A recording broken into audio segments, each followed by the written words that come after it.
So this year, we've been hearing about the cost of housing continuing to drop across Canada.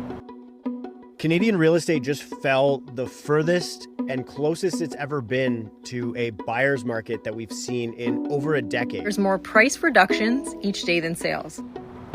With lower prices and lower interest rates, you might know friends or family looking to buy for the first time this year. And if you are a first-time home buyer, is this the best time to buy? I haven't seen such a good time for a first-time buyer in years and years and years.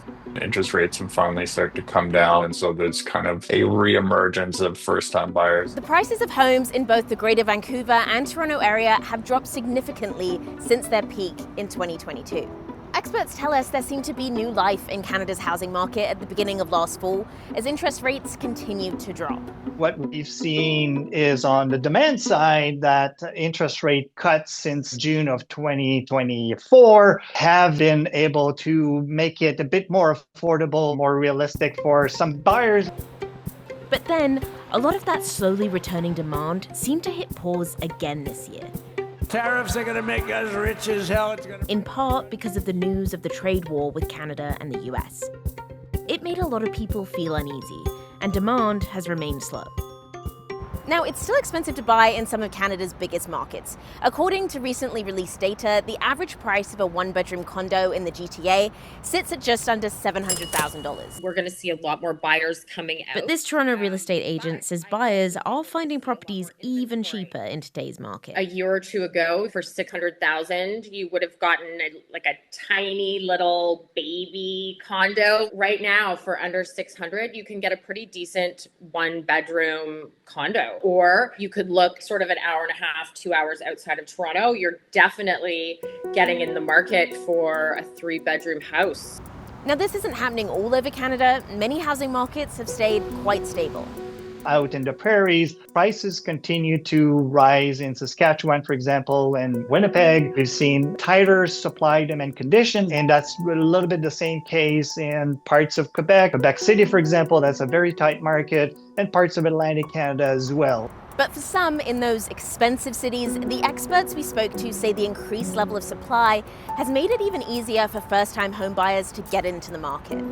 That ease means a lot of different perks, including being able to negotiate your price. I think the average days on market in a lot of neighborhoods right now are closer to 45 days, which is very high in Toronto standard. It's just a good time to make a move, and that's just houses. A lot of condos are selling for less than they were bought for just a few years ago.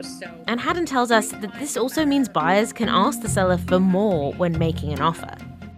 You can ask for the closing date you want, make the offer conditional on a home inspection or getting your financing in order. The buyer has a lot more power. Okay, it could be easy to feel pressure right now to buy, especially after years of seeing the market go up so much, so quickly. So is it now or never? We'll get to that.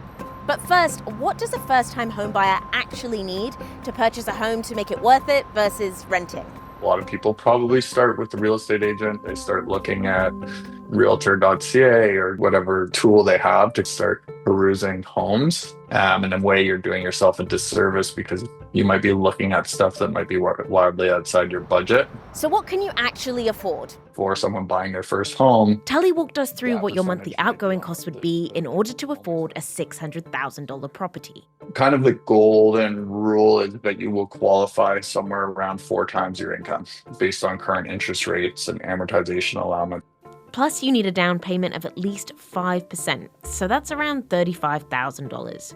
So on that $600,000, if you were putting that $35,000 down, the minimum, you'd need about $130,000 a year household income. And that's assuming you have good credit and not too much consumer debt. So how much would the mortgage be each month? And with the minimum down payment, you'd be paying about $32.50 a month.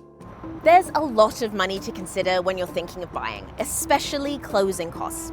They can include legal fees, home inspection fees, and there's also the land transfer tax. Those can be kind of as much as like 4% of the home's value, quite a significant amount of money above what you have as a down payment. Plus, depending on the type of home you buy, you might have to consider maintenance fees. Then there's utilities, property tax, and insurance. and those costs don't tend to go down. A lot of these things are really built into rent. And so you want to do that direct comparison to really understand what that cost is going to be to you for owning versus renting to make sure it makes sense. But back to now, how long will this buyer's market last? I think we're sort of close to the bottom of where we're going to be. I think in January, February 2026, especially if rates go down, there's been such a backlog of buyers for the last few years that people are going to come out and they're going to start buying. And I think the competition will start again. As this economic uncertainty eases, it should lead the way for the recovery that was in motion back last fall to get in motion again. That probably marks a turning point, and those individuals are making their way back in the market. Then there's interest rates. They are currently lower than last year, which Hogue says still makes it a better time to buy. But no one knows for sure if there will be further cuts to come. Other analysts say looking at your own personal situation, like income, job stability, and financial goals, are better indicators that it might be the right time to buy. There would be a gradual recovery taking place from a demand perspective, buyers coming back in the market. Even if this is a buyer's market, trying to time for the best possible price can feel like trying to hit a moving target. So many first-time buyers are like, I want to wait until the very bottom. You can never find the bottom. I would say if you can find something that is a really good deal and that you think is a good investment over time, now is the time.